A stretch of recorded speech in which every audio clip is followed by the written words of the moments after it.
Saya sendiri shock, terkejut, sedih melihat beberapa besar kekayaan kita yang hilang selama ini. Saya sudah katakan dalam buku saya belasan tahun yang lalu dan belum pernah dibantah sampai hari ini. Belum ada profesor-profesor ekonomi yang bisa bantah saya, padahal saya bukan ahli ekonomi. Tapi angka adalah angka, matematik adalah matematik.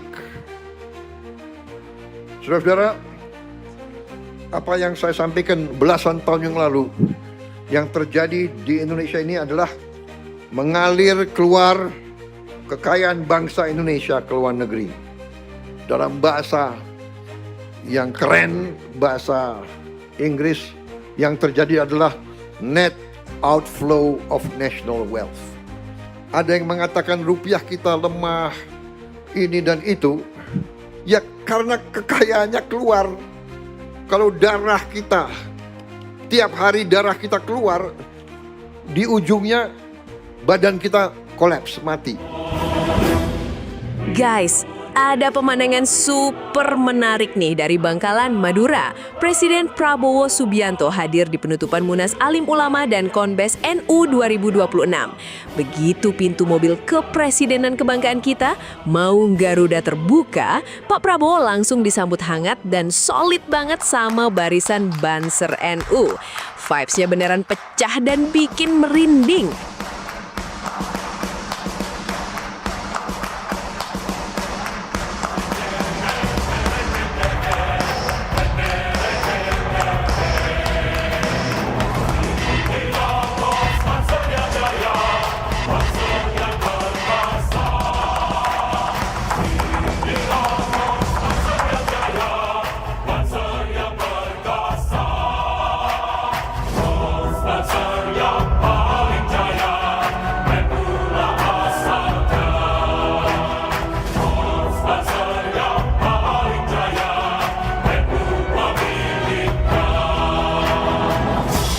Mohon perhatian, Presiden Republik Indonesia, Bapak Prabowo Subianto tiba di tempat acara. Tapi guys, di balik penyambutan yang super megah itu, pidato Pak Presiden kali ini benar-benar deep, jujur, dan daging semua. Di hadapan para kiai dan ulama, Pak Prabowo belak-belakan ngaku syok, terkejut, sekaligus sedih. Kenapa? Karena beliau melihat langsung data betapa besarnya kekayaan bangsa kita yang hilang dan menguap gitu aja selama belasan tahun terakhir. Saya ingin menampilkan beberapa angka. Angka ini mungkin tidak menyenangkan bagi banyak pihak, tapi harus kita hadapi. Itu yang saya katakan, saya merasa ditohok. Ada satu momen di mana beliau ngerasa ditohok. Bayangin, selama ini narasi yang beredar ekonomi kita tumbuh 5% tiap tahun. Logikanya, kalau 7 tahun berarti kekayaan nambah 35% kan? Tapi realitanya, angka kemiskinan malah ikutan naik. Make it make sense.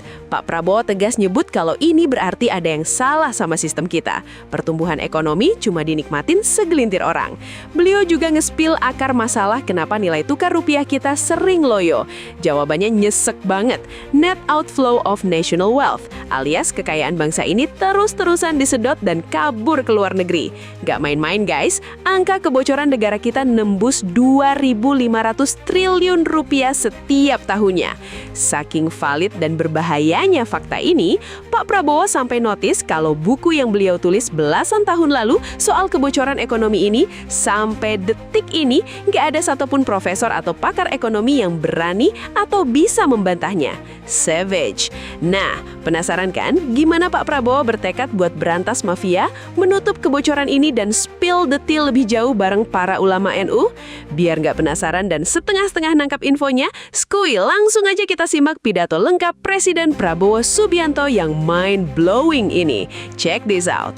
Saya ingin ucapkan terima kasih atas kehormatan yang besar diberikan kepada saya bisa hadir di tengah-tengah saudara-saudara di acara penutupan Musyawarah Nasional Alim Ulama dan Konferensi Besar Nahdlatul Ulama 2026.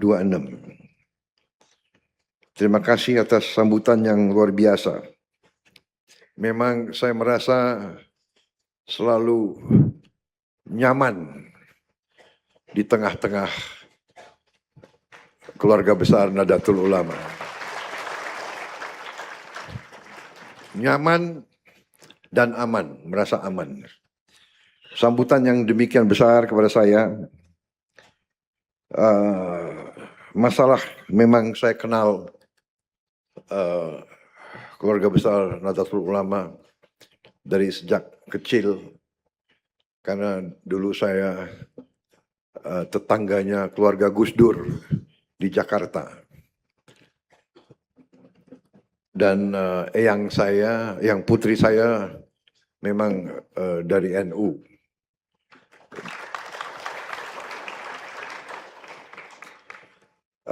Dan juga ada satu ciri khas yang saya dari dulu perhatikan, bahwa Nahdlatul Ulama adalah memang organisasi keagamaan, tapi sangat nasionalis, sangat patriotik, sangat cinta tanah air. Jadi agamis tapi nasionalis dan patriotik. Sampai-sampai lagunya NU yang ditulis atau dibuat sebelum Indonesia merdeka, tapi sudah mengandung nilai-nilai cinta tanah air yang luar biasa. Dan ini masih dipertahankan. Setiap acara NU saya perhatikan lagu Syuhbanul Waton tidak pernah tidak dinyanyikan. Terima kasih. Bahkan nyanyinya itu tangannya pun harus kepalan. Kepalan. Ini luar biasa ini. Ini belum ada Kopassus. NU sudah lebih dari Kopassus.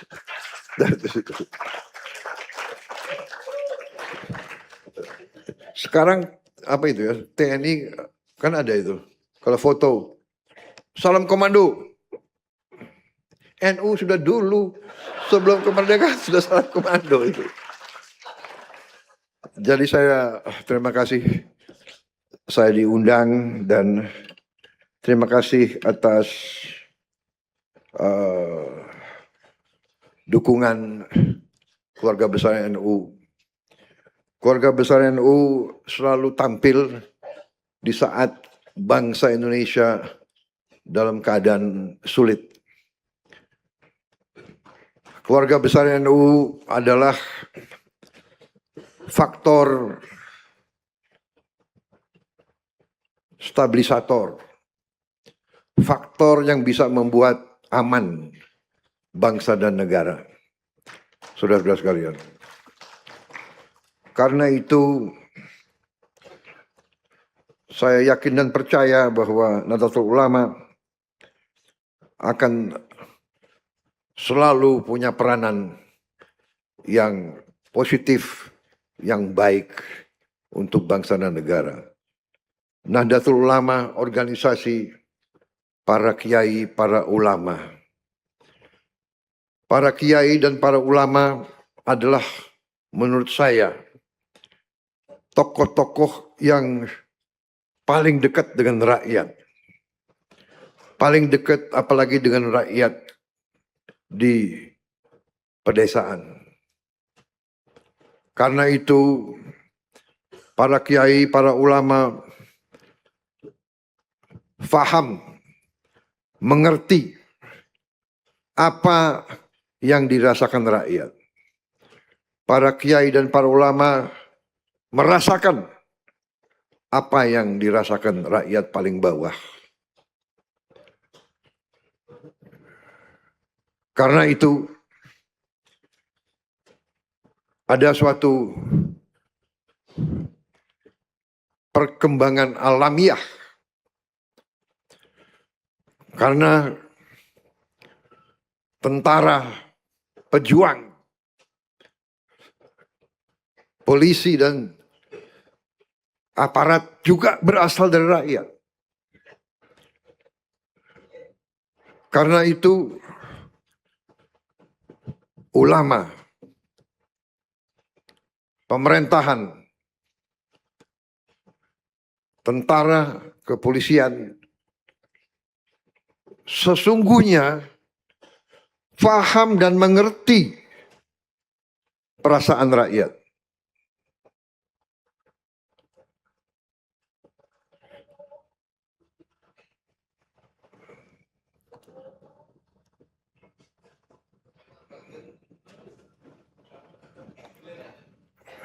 Boleh lanjut? Aduh, ini harus patuh sama kiai. Kalau di sini di istana nanti kiai patuh sama saya gitu. Itu namanya ulama sama umaroh bersatu untuk negara dan bangsa. Saudara-saudara sekalian, sesungguhnya kita mengerti apa yang dirasakan rakyat kita. Saudara-saudara sekalian, saya dilantik tanggal 20 Oktober tahun 2024 di hadapan seluruh rakyat. Saya disumpah untuk menjalankan Undang-Undang Dasar Negara Republik Indonesia tahun 1945 dan segala perundangan-undangan yang berlaku. Saya disumpah, saya harus menjalankan. Dan kita tidak perlu pura-pura. Kita tidak perlu bicara manis-manis karena itu memang sering bangsa Indonesia suka bicara yang manis-manis di depan. Kita kadang-kadang tidak mau bicara apa adanya, tapi saya kira sudah saatnya kita bicara apa adanya. Bahwa setelah sekian puluh tahun kita merdeka, apalagi sudah saya menjadi presiden, saya melihat data-data, fakta-fakta, saya merasa bahwa sesungguhnya banyak sekali penyimpangan-penyimpangan yang kita membiarkan. Penyimpangan-penyimpangan ini menurut keyakinan saya inilah yang membuat bangsa kita dalam keadaan sekarang di mana kita harus mengakui terlalu banyak kekayaan negara yang hilang, yang diambil dari hak rakyat, hak bangsa, memperkaya segelintir orang saja, bahkan kekayaan tersebut terlalu banyak mengalir ke luar negeri, tidak tinggal di bangsa Indonesia. Jadi kesulitan yang kita alami sekarang, kita harus berani menghadapi. Kita harus berani menghadapi kenyataan. Karena itu saya di depan konferensi besar ini, walaupun penutupan, saya ingin menggunakan kesempatan ini untuk menyampaikan beberapa pandangan saya. Yang pertama, hanya bangsa yang bodoh yang akan meneruskan suatu sistem di mana kekayaan bangsa tidak tinggal di bangsa itu.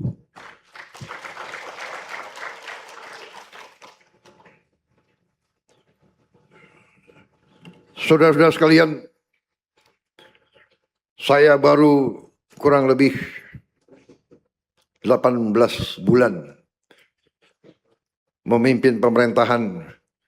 Saya sendiri Saya sendiri shock, terkejut, sedih melihat beberapa besar kekayaan kita yang hilang selama ini. Ini bukan kita cari kesalahan. Kita anggaplah ini suatu kelalaian kita bersama. Tapi saya disumpah untuk menjaga kepentingan bangsa dan rakyat. Karena itu saya harus melaksanakan yang terbaik yang bisa saya laksanakan. Supaya saya tidak ingkar sumpah saya kepada bangsa dan rakyat. Saudara-saudara sekalian, saya ingin memberi beberapa data.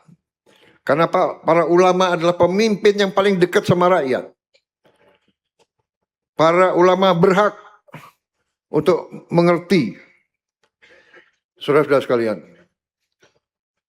saya baru saja tadi meresmikan 1.151 kilometer jalan. Jalan desa, jalan daerah. 1.000 kilometer jalan ini memakan anggaran 5,4 triliun. 5,4 triliun bisa membangun 1.000 kilometer. Bayangkan kalau 20 triliun. Berapa ribu jalan yang bisa kita bangun? Berapa ribu jembatan bisa kita bangun untuk rakyat kita? Berapa puluh ribu sekolah yang bisa kita perbaiki? Saudara-saudara, 5 triliun 1.000 kilometer. Kita butuh ribuan kilometer jalan. Kita butuh ribuan jembatan. Kita butuh ribuan kilometer kereta api. Saudara-saudara sekalian. Dan begitu banyak uang kita menguap, hilang. Dan ini pemerintah yang saya pimpin, saya bertekad untuk berbuat yang terbaik untuk menghentikan kebocoran-kebocoran ini.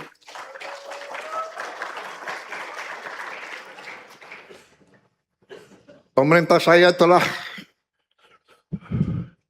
merebut kembali, menguasai kembali lebih dari 5 juta hektar kebun kelapa sawit yang melanggar hukum.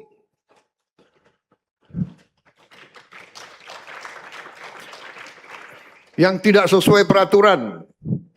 Yang bikin kebun di hutan lindung. Yang memalsukan laporan.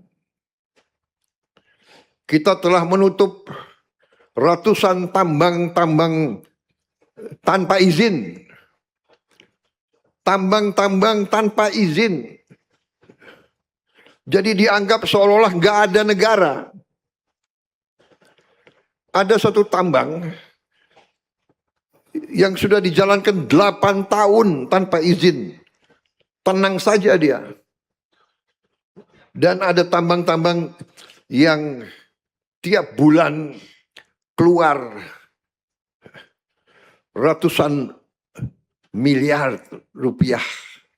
Tiap bulan emas, perak, logam-logam yang sangat mahal. Sampai hari ini penyelundupan masih berjalan. Sudah kita kerahkan angkatan laut. Sudah kita kerahkan bea cukai. Sudah kita kerahkan ribuan prajurit. Masih saja. Saudara-saudara. Jadi memang usaha ini bukan usaha yang ringan. Negara kita besar. Negara kita luas. Dan negara kita sangat kaya. Karena itu kuncinya adalah pemerintah harus bersih. Pemerintah harus benar-benar tidak boleh korup. Tidak boleh ada korupsi di pemerintah Republik Indonesia. Ini tidak ringan. Ini tidak ringan. Saya mengerti ini tidak ringan. Tapi apa boleh buat? Apapun harus kita kerjakan untuk supaya negara kita selamat. Tidak ada negara yang bisa selamat kalau resourcesnya, sumber-sumber dayanya diambil terus. Rakyat banyak yang miskin. Saudara-saudara sekalian, saya ingin menampilkan beberapa angka. Angka ini mungkin tidak menyenangkan bagi banyak pihak, tapi harus kita hadapi. Saudara-saudara, kita mengerti dan kita paham bahwa selama 7 tahun belakangan ini dikatakan bahwa ekonomi kita tumbuh 5% tiap tahun. 7 tahun kali 5 berarti 35% pertumbuhannya. Logikanya selama 7 tahun Indonesia tambah kaya 30%, 35%. Tapi kenyataannya itu yang saya katakan saya merasa ditohok. Waktu saya jadi presiden, ini data ini muncul katakanlah 2 bulan setelah jadi presiden. Kenyataan bahwa setelah 7 tahun tumbuh 5%, masa penduduk miskin tambah? Negara tambah kaya, rakyat miskin tambah. Ini kan sesuatu yang aneh, yang anomali. Yang kelas menengah, yang sudah tadinya lepas dari kemiskinan, turun. Saudara-saudara, katanya negara tambah kaya 30%. Tok rakyat miskin tambah. Kemudian kelas menengah berkurang. Dan ini juga yang harus kita waspadai, bahwa yang tambah kaya ternyata hanya segelintir orang. Jadi saya kembali, saudara-saudara, bahwa akhirnya harus kita lihat bahwa ini berarti sistem kita keliru. Sistem ini keliru. Karena apa? Kalau orang miskin tambah, yang menengah juga berkurang, berarti yang menikmati pertumbuhan ini hanya segelintir orang saja. Dan ini tidak sesuai dengan cita-cita proklamasi kita, cita-cita kemerdekaan kita. Tidak sesuai dengan keinginan pendiri-pendiri bangsa kita. Kita merdeka, kita ingin rakyat kita hidup dalam keadilan dan kemakmuran. Dan kemakmuran tidak bisa dengan sistem yang keliru seperti ini. Ini yang saya yakini dan ini yang akan saya kerjakan untuk saya penuhi sumpah saya kepada rakyat untuk menjaga kepentingan rakyat sesuai dengan sumpah saya waktu saya dilantik, saudara-saudara sekalian. Saya sudah katakan dalam buku saya belasan tahun yang lalu dan belum pernah dibantah sampai hari ini.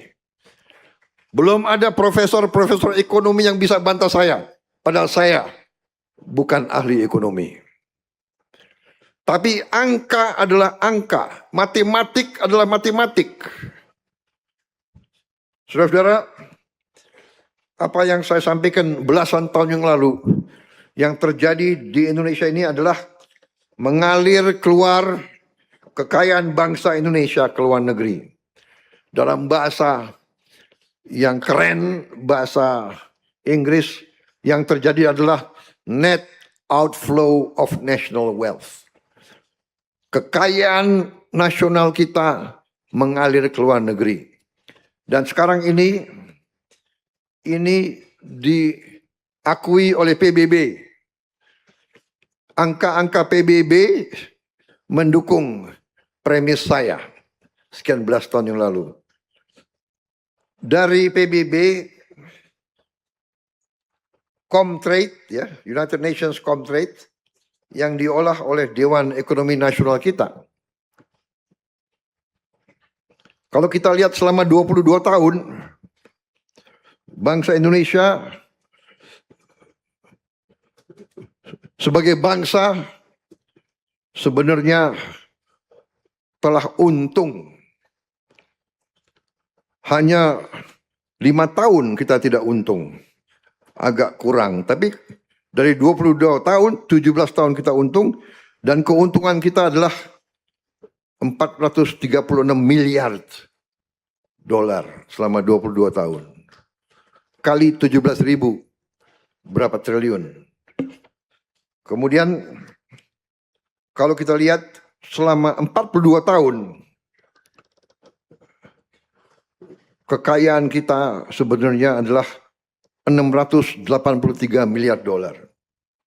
Kalau sekarang ada yang mengatakan rupiah kita lemah, ini dan itu, ya karena kekayaannya keluar. Kalau darah kita, tiap hari darah kita keluar, di ujungnya badan kita kolaps, mati. Begitu kayanya Republik kita, tiap tahun kekayaan kita diambil keluar, kita masih berdiri. Saudara-saudara sekalian. Jadi kita lihat dari neraca itu inflow outflow. Kita lihat di sini selama 22 tahun uang yang keluar itu 343 miliar. Jadi keuntungan 436, yang keluar 343. Yang tinggal adalah sedikit sekali dibandingkan yang keluar. Ini angka di depan kita. Saudara-saudara sekalian, apa yang harus kita ambil kesimpulan?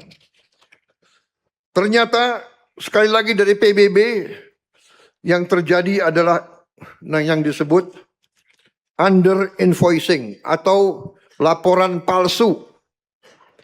Para pengusaha itu bohong. Katanya dia jual 1.000 ton, dia lapor hanya 500 ton. Artinya apa? Artinya negara rugi. Setelah kita hitung, ini angka kembali lagi dari PBB. Kita telah rugi 908 miliar dolar selama 34 tahun atau 15.000 triliun. 15.000 triliun. Saudara-saudara, ini semua data keluar. Saya ingin sampaikan dalam forum ini karena saya ingin saudara-saudara NU sebagai pemimpin, sebagai ulama, sebagai guru, sebagai pembimbing rakyat harus mengerti kenapa gaji guru tidak bisa baik, kenapa gaji pegawai negeri tidak bisa baik, kenapa anggaran selalu kurang, ya kan? Karena uangnya nggak ada, diambil terus. Saudara-saudara, kebocoran kita hitung, para ahli hitung sekarang adalah kurang lebih 150 miliar tiap tahun. 2.500 triliun tiap tahun. Saudara-saudara sekalian. Dan ini sedang saya perbaiki semua. Saudara-saudara, ada perusahaan milik negara, BUMN, jumlahnya luar biasa. Waktu saya jadi presiden, saya baru tahu. Saya kira perusahaan BUMN itu jumlahnya 300. Waktu saya jadi presiden baru saya tahu. Jumlahnya 1.000 lebih. Sekarang kita sudah tutup kurang lebih berapa Menseknek? Kurang lebih sudah 240 yang kita tutup. Nggak ada yang untung, rugi terus.